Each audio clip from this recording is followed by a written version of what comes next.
y'abazima, akaba yarakubitiwe ibicumuro by'ibyaha byacu, nyamara yatekereje ko yakubiswe n'Imana Umuremyi, agacumitwa n'akaga, yatamishwa n'imibabaro.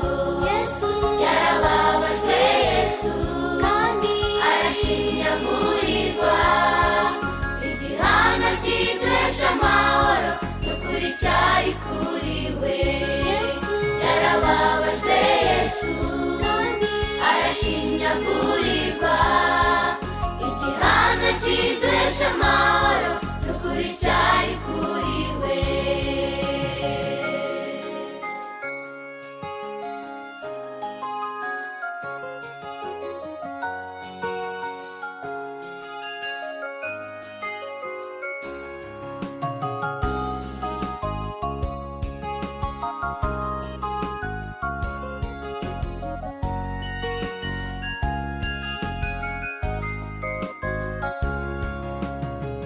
Getsemane abigishwa baramutererana, ariko akomeza gusenga Imana ngo imuhe imbaraga.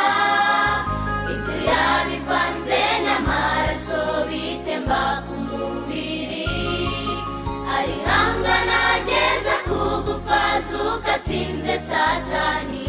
Yesu yarababajwe, Yesu kandi arashinyagurirwa, igihano kiduhesha amahoro n'ukuri cyari kuri we.